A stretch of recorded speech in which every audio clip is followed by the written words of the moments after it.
होता तो ये जो आपको समाज दिख रहा है इस सृष्टि का विनाश हो गया होता, इस धरती पर कोई बचता ही नहीं, क्योंकि उन्हें पता है। इसीलिए तो जज के सामने भी गीता पे हाथ धर के कसम खाते हैं, झूठ बोलते, उनको पता है कलयुग है, इसमें कुछ होगा नहीं, कोई पाप नहीं लगेगा। हम सुबह से शाम तक जाने अनजाने में 2-3 झूठ बोल देते हैं,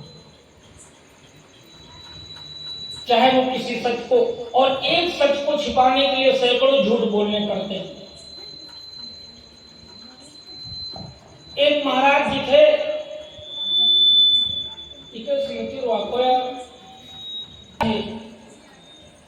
उनके मन में 3 सवाल रहे। पहला सवाल क्या था, क्योंकि देखिए अभी एक जगह हम देख रहे थे, अभी परसों एक वीडियो देखा था, तो बहुत लोग अनिरुद्धाचार्य जी का भागवत सुनते हैं, तो वहां पर प्रश्न बहुत करते हैं। तो एक जने थोड़ा ज्यादा पढ़े लिखे हैं, कुछ जने ज्यादा पढ़े तब वो उनका दिमाग नहीं काम करता, उनका कहा पढ़े लिखे गधा। वो खड़े में कहीं गुरु जी हिंदू समाज में बड़ी अव्यवस्था है। तो गुरु जी ने पूछा क्यों? कहीं इतने देवी देवता हैं, हनुमान जी अलग, शंकर भगवान अलग, हमें समझ नहीं आता ईश्वर एक है कि अनेक हैं। गुरु जी कहीं तुम अकेले आए कि पूरी फैमिली साथ आए? तो कहीं नहीं, पूरा परिवार और कहीं सबका भला हो।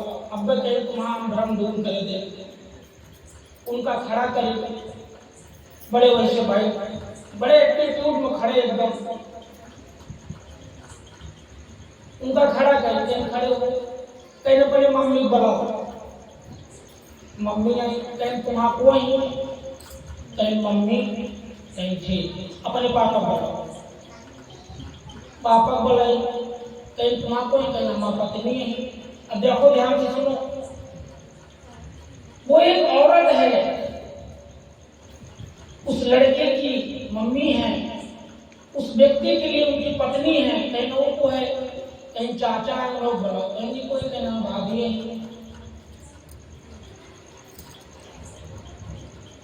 तो गुरु जी पूछो समझे तुम्हें आ रहा है? कहना बहन समझे नहीं आ। उन्होंने कहा कि जिस प्रकार एक आपकी मम्मी के इतने सारे रूप हैं कि ये किसी की बुआ होंगी, किसी की चाची होंगी, किसी की भाभी होंगी, तुम्हारी मम्मी है, किसी की पत्नी है, किसी की बेटी होंगी, ठीक उसी प्रकार से ईश्वर एक ही है, उसके सिर्फ रूप अनंत हैं, जिस तरह तुम्हारी मम्मी के रूप अनंत हैं। तुरंत नतमस्तक हो गए, गुरु जी से क्षमा मांगी कि हाँ गुरु जी आपकी बात सही है। उसी तरह से एक राजा थे, उनके अंदर 3 सवाल है। भाई राजा है, उनसे कोई टिप्पणी नहीं कर सकता, जैसे इनका तो गुरु जी समझा दिया, राजा को समझाओ। अब मंत्री जो है राजा के, वो तो भाई राजा भूदान करिए, राजा से कहीं है। अब राजा सलाह दे लगे तो राजा नौकरी से निकाल दे। तो महाराज जी के अंदर 3 प्रश्न थे। उन्होंने कहा सबसे पहला प्रश्न कि ईश्वर एक है या अनेक है। दूसरा प्रश्न था कि अगर है तो रहता कहाँ है। और तीसरा प्रश्न था कि करता क्या है। ध्यान से सुनो, पहला प्रश्न क्या था, ईश्वर एक है कि अनेक है। दूसरा प्रश्न था कि अगर है तो रहता कहाँ है। और तीसरा प्रश्न था कि करता क्या है। तो जितने भी संत मिले, अगर उनको बढ़िया दाढ़ी बड़ी बड़ी दिखाएं तो ऐसे प्रश्न पूछें तो कुछ जने को पता रहे तो ऐसी वैसी बताओ। लेकिन राजा संतुष्ट नहीं होते, राजा जी संतुष्ट नहीं होते थे। संत बहुत जगह बताए गए हैं। एक बार एक महात्मा जी मिले, बढ़िया राम राम आंखें मूंदे हुए करते हुए चले आ रहे थे। तो उनको राजा साहब रास्ते में घोड़े से जा रहे थे, तो राजा साहब मिल गए। और जब मिल गए तो उन्होंने कहा, महाराज जी आपसे निवेदन है, हमारे अंदर कुछ इच्छाएं जागृत हो रही हैं और मैं आपसे वो पूछना चाहता हूँ। तो राजा साहब तुरंत अपन 3 प्रश्न धर दिए। तो जब 3 प्रश्न रखे तो महात्मा जी कहेंगे, अब यहाँ को बताओ, उचित नहीं, ब्राह्मण के इतना इज्जत न करे, ब्राह्मण को ले जाओ, अपने यहाँ रोको, विश्राम कराओ, भोजन कराओ, हम बहुत थके हुए हैं, बहुत दूर से आ रहे हैं, उसके बाद हम तुम्हारे प्रश्नों के उत्तर दे देंगे। बाहर महाराज जी को रोका और उन्होंने कहा कि आप यहीं रहिए, भोजन करिए आराम से, और कल आप हमारे प्रश्नों के उत्तर देना। बोले ठीक, कोई दिक्कत नहीं। बढ़िया महाराज जी खाए पिए तो शाम को टहलने निकले। तो जब टहलने निकले तो उनको एक चरवाहा मिला, गाय चरा रहा था। और जब गाय चरा रहा था तो महाराज जी ने उससे कहा कि तुम क्या करते हो? तो उन्होंने कहा कि यहाँ गाय चराते हैं महाराज जी, और कोई काम नहीं है। तो बोले मेरा एक काम करोगे? अब भाई देखिए संत, उन्होंने कहा आप संत है तो आपका काम जरूर करेंगे, और किसी का काम होता तो मना भी कर देते। उन्होंने कहा कि एक दिन हमारी जरूरत है और तुमको हमारे साथ चलना पड़ेगा। बोले ठीक महाराज जी, और जो हम कहेंगे तुमको करना पड़ेगा। उन्होंने कहा ठीक है, कोई दिक्कत नहीं है। और चरवाहा प्रतिदिन उनकी कुटिया के पास गाय चराने आता है। बोले ठीक महाराज जी, जिस दिन आप कहेंगे उस दिन हम तैयार हो जाएंगे। अब दूसरे दिन जो है राजा फिर पहुंचे उस कुटिया पर और महाराज जी से कहा कि आप चलिए और हमारे प्रश्नों का उत्तर दीजिए। तो राजा ने कहा ये बताओ, महाराज जी ने कहा कि राजा ये बताओ कि तुम अकेले सुनना चाहते हो प्रश्नों के उत्तर, कि पूरी सभा के सामने प्रश्नों के उत्तर दिए जाएं? उन्होंने हाथ जोड़ा कि अगर सबको पता चल जाए तब ये हो जाएगा कि हाँ, सिद्ध हो जाएगा कि राजा को पता चला है। तो राजा ने कहा ठीक है, हम जा रहे हैं, अभी उद्घोष करवा देंगे पूरे राज्य में कि कल सब लोग सभा में एकत्रित हों और कल आप आएंगे और प्रश्नों के उत्तर देंगे। उन्होंने कहा ठीक है, आप व्यवस्था कराइए। राजा फिर चले गए और जब चले गए तो उन्होंने उद्घोष करवा दिया पूरे राज्य में कि आज जो है महाराज जी सभा में आएंगे और प्रश्नों के उत्तर देंगे। वो बताएंगे कि ईश्वर एक है या अनेक है, वो ये भी बताएंगे कि ईश्वर कहाँ रहता है, और ये वो भी बताएंगे कि ईश्वर करता क्या है। तीनों प्रश्नों के उत्तर मिलेंगे, सब लोग जरूर आएंगे। अब भैया सभा में दूसरे दिन सब लोग इकट्ठा हो गए और इधर जो महात्मा जी थे उन्होंने एक काम किया। काम क्या किया? जो चरवाहा था उस चरवाहे को बुलवाया और उनको जो चरवाहा था उसको महात्मा बना दिए और अपना चरवाहा बन गए। अब चरवाहा बड़े चक्कर में पड़ा कि हमका महात्मा बना दिए। प्रश्न राजा हमें से पूछे न बताओ तो हमारा दुर्दशा है।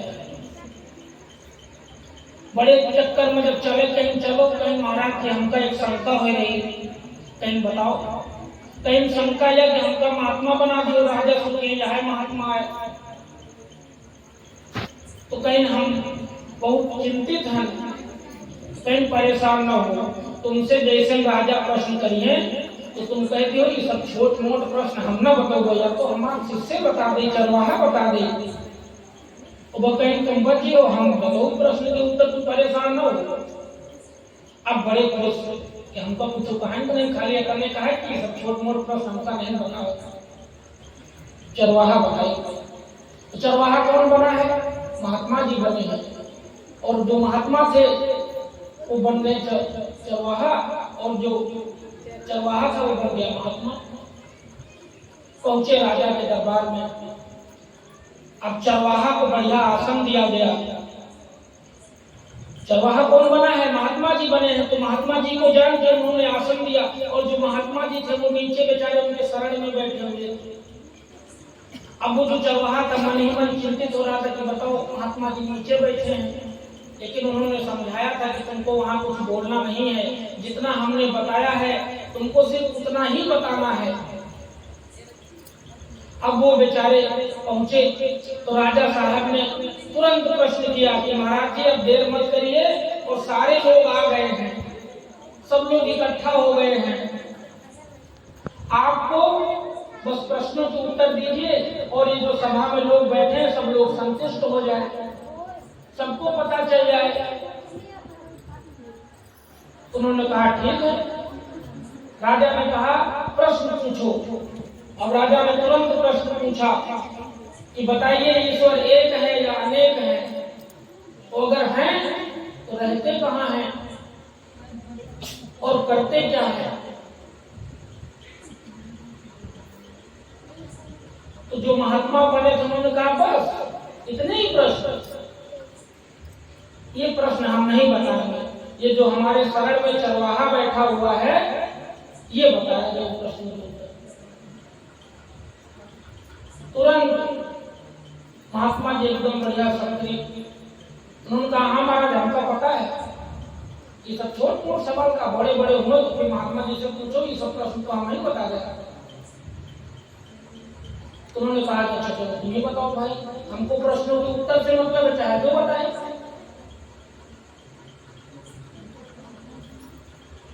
तो उन्होंने कहा कि पहले कुछ नाश्ता पानी करवाइए। बोले क्या मंगाया जाए? बोले लड्डू। लड्डू लाया गया, अब प्लेट में बढ़िया रखे। बोले महात्मा जी प्रसाद पाइए। तो उन्होंने कहा कि हम ऐसे नहीं करेंगे, हमको गिन के दिखाओ। तो वो जो लेके आया था प्लेट, उसने एक लड्डू उठाया, बोला एक, इधर रखा। अब दूसरा लड्डू उठाया, बोले दो, कहीं दो कहाँ है? बोले एक उधर रखा। कहीं तुम्हारे हाथ में कितने हैं? बोले एक, कहीं दो क्यों कर रहे हो? झूठ क्यों बोल रहे हो?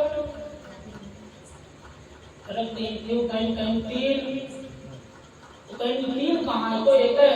सबसे पूछे सब हम कहीं कहीं दिखा रहे, कहीं एक। तो महाराज जी को इधर रखे या कांचे में तीन है, कहीं तुम्हें हाथ है कहीं एक, तो कहीं तीन कहाँ कह रहे हो? उन्होंने समझाया कि देखो जिस प्रकार लड्डू एक है, दो तीन चार तो हमने अपने आप रख दिया है नाम, गिनती किसने बनाई? हमने। ईश्वर तो एक ही है, सिर्फ हम उसे अलग अलग रूपों में पूजते हैं।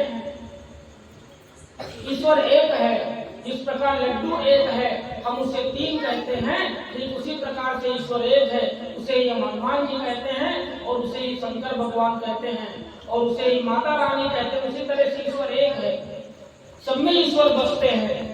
राजा जी संतुष्ट हो गए कि महाराज जी इस प्रश्न का उत्तर हो गया।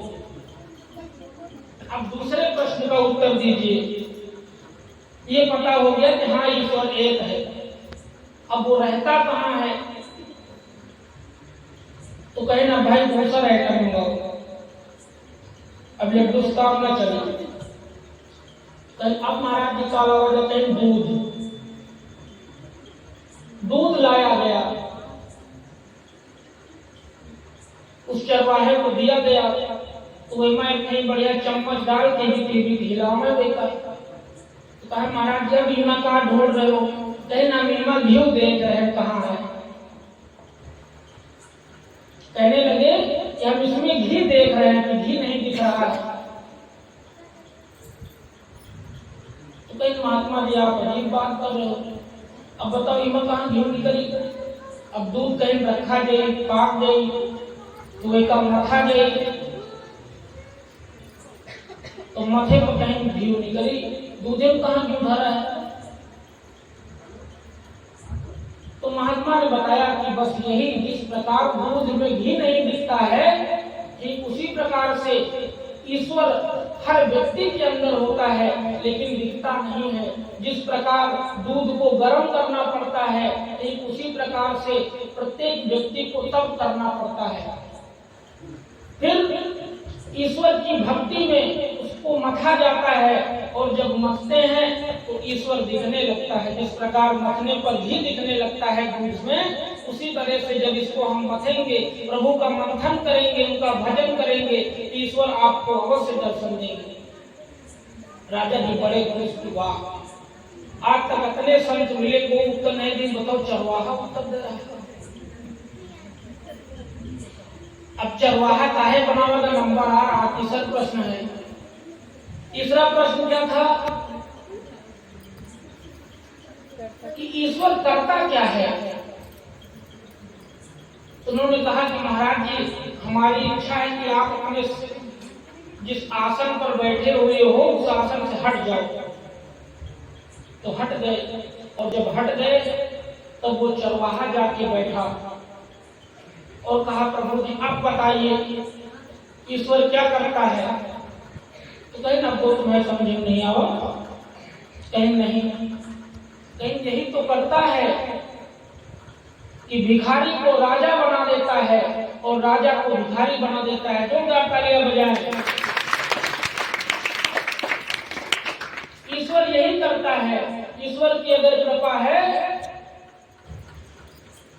तो भिखारी व्यक्ति भी राजा बन सकता है, और अगर ईश्वर की कृपा हट गई तो राजा से भिखारी बनने में समय नहीं लगेगा।